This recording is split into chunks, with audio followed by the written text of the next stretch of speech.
Welcome to Warhammer Warscroll Review. In this video we will be exploring the depth of the Nighthaunt Warscroll Spirit Hosts. Warscroll Review! So as you can see, the Spirit Hosts are a fairly simple Warscroll, but they actually add a lot of value to the Death Grand Alliance.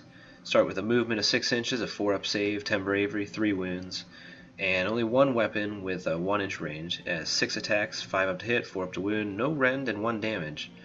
Seems pretty middling at first, but when coupled with the special abilities, that's where the Spirit Hosts get their value. So first of all, they can fly. So the 6 inches is still fairly short, but it can move over other models, so it's deceptively more maneuverable than you'd expect. Ethereal is a great ability. Immune to rend is it's like a invulnerable save for 40k.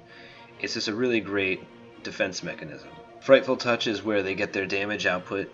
On a 6 to hit, they immediately inflict 1 mortal wound instead of their normal damage, so no need to roll to wound. Spirit Hosts wouldn't be a complete death unit if they couldn't be summoned. On a 5 you can summon 3 of them, and on a 10 you can summon 6 of them. This is fairly useful for just throwing out an anchor, or a tar pit, just getting them out of there, get a wall to protect a character, or maybe occupy an objective. So Spirit Hosts start at 120 points for 3 of them, and they go up to units of 12. So you're spending up to 480 points for these guys, and that is a significant amount of them. That unit would be pretty durable. The most common way you're going to see the Spirit Hosts be played is as a tar pit. Like I said, you can summon them, which you can just make them into a pretty significant speed bump. But don't forget about the mortal wound output. That's a great source in the Death Grand Alliance. There's lots of synergy with the Spirit Hosts. Archon, for example, could be used to throw a unit of Spirit Hosts 24 inches onto that objective halfway across the field, pretty much. Vampire Lord on Abyssal Terror casts a spell called Hellish Vigor to make your movement double, which is nothing to sneeze at, especially when the Spirit Host can fly. Vampire Lord has a command ability to give them an extra attack, which is pretty helpful with dishing out those mortal wounds. Vampire Lord on Dragon is also a great way to get the damage output higher. His command ability allows them to reroll to hit. But of course, Nagash is supreme for buffing just about any death unit. Rerolling to hit and save of 1 makes these guys super durable. But the most important buff you can probably give the Spirit Hosts is just a simple Mystic Shield. And so that's why Spirit Hosts are really versatile in the Death Army.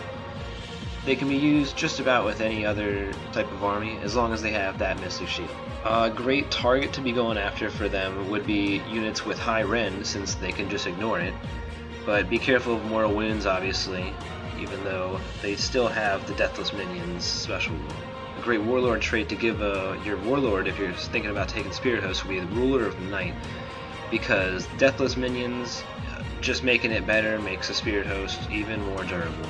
Which on the flip side is obviously the route to killing Spirit Hosts. Take out the heroes like any other death unit. Take out the heroes, specifically any hero giving them shield or Ruler of the Night. So in total I give the Spirit Hosts a 4 out of 5. They can fly, they dish out mortal wounds, they're immune to rend, but they're still reasonably priced, and their movement isn't that high, so I would not give them a 5 out of 5, obviously. Spirit Hosts are definitely a good addition to just about any Death Grand Alliance, as long as you have that Mystic Shield, and even without it, they can still hold their own whenever they need to. Please comment below if you agree or disagree with these ideas on the Spirit Hosts. Also be sure to suggest Warscrolls you'd like to see covered. Thanks for watching.